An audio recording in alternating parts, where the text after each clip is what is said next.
స్తోత్రమేసయ్య. ప్రియమైన దేవుని బిడ్డారా, క్రీస్తు నామములో మీ అందరికీ సమాధానం కలుగును గాక. ఆమేన్. ప్రతి దినము దేవుని వాగ్దానం అని ఆత్మీయ చక్కటి కార్యక్రమంలో మిమ్మల్ని ప్రేమపూర్వకంగా ఆహ్వానిస్తున్న దేవుని బిడ్డారా, ఎలా ఉన్నారు? బాగున్నారా? ఉదయాన్నే లేచారా? ప్రార్థన చేసుకున్నారా? కాసేపైనా మరి వాక్యాన్ని చదువుకున్నారా? దేవుడు మీతో మాట్లాడా? మిమ్మల్ని బలపరిచాడా ఆత్మీయతలో? ఎందుకు ఈ మాటలు చెప్తున్నానంటే, క్రైస్తవుడిగా, ఆత్మీయుడిగా, విశ్వాసిగా, దేవుని బిడ్డగా నీకు నాకును ఇవి మరి చాలా అవసరం కనుక ప్రతి ఒక్కరూ దేవుని సన్నిధిలో గడపండి, దేవునితో నడవండి. తద్వారా నీకు నాకు అందరికీ కూడా క్షేమమే కనుక ఆ విధంగా మీరు జీవించాలని, మరి జీవన శైలిని మార్చుకోవాలని తెలియజేస్తూ ప్రతి దినము దేవుని వాగ్దానం అని ఆత్మీయ చక్కటి కార్యక్రమంలో వాగ్దానాన్ని చదువుకుందని చదువుతున్నాను. సామెతల గ్రంథము 10వ అధ్యాయము 6వ వచనం. నీతిమంతుని తల మీదకి ఆశీర్వాదములు వచ్చును, బలాత్కారము భక్తిహీనుని నోరు మూసివేయును. దేవునికి స్తోత్రం. ఇక్కడ చక్కటి వాగ్దానం ద్వారా దేవుడు మనం ఎలా నడుచుకోవాలో, ఎలా జీవించాలో, ఎలా ఉండాలో మరి దేవుడు తెలియజేస్తున్నాడు. ఏమంటాడంటే, నీతిమంతుని తల మీదకి ఆశీర్వాదం. ఎవరి తల మీదకి ఆశీర్వాదములు వస్తాయనంటే, నీతిమంతుని తల మీదకి ఆశీర్వాదములు వస్తాయట. దేవునికి స్తోత్రం. హల్లెలూయా.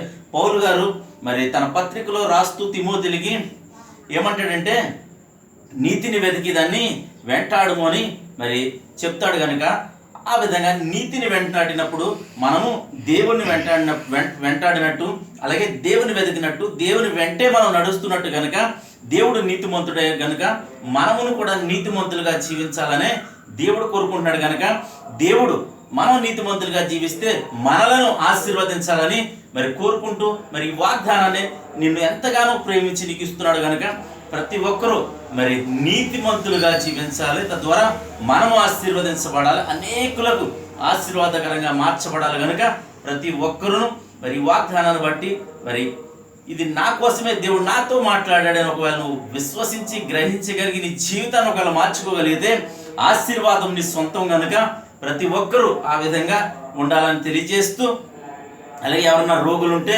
మరి ప్రార్థనలు ఎక్కువించండి, ప్రార్థన చేద్దాం. అలాగే ఏ సమస్య ఉన్నా సరే ప్రార్థనలు ఎక్కువించండి. తద్వారా దేవుడు నా ప్రార్థన విని మరి దేవుడు నీకు ఖచ్చితమైన మరి విడుదల దయచేయబోతున్నాడని తెలియచేస్తూ దేవుడి మాటలు దీవించును గాక. ఆమేన్. ప్రార్థన చేసుకుందాం. స్తోత్రము తండ్రి, వందనాలు యేసయ్యా.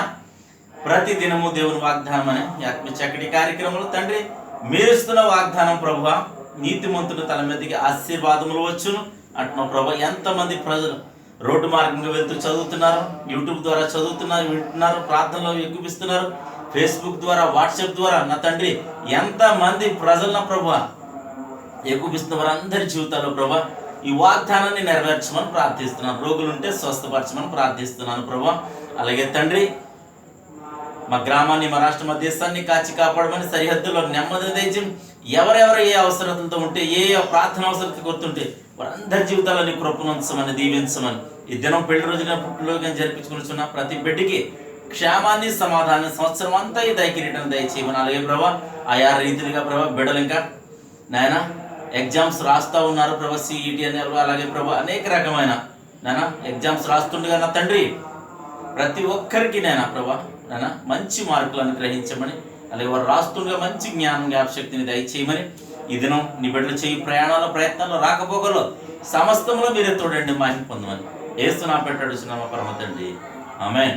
నేను నమ్ముతున్నాను ప్రియమైన దేవుని బిడ్డ, ప్రభు నీతో మాట్లాడి నేను బలపరచాలనుక మరలా చెప్తున్నాను. ఈ వీడియోని లైక్ చేయండి, షేర్ చేయండి, ఛానల్ సబ్స్క్రైబ్ చేసుకోండి. అలాగే మీ ప్రార్థన అవసరాలు కామెంట్ రూపంలో తెలియచేయండి. దేవుడు నిన్ను కుటుంబాన్ని దీవించును గాక. ఆమేన్.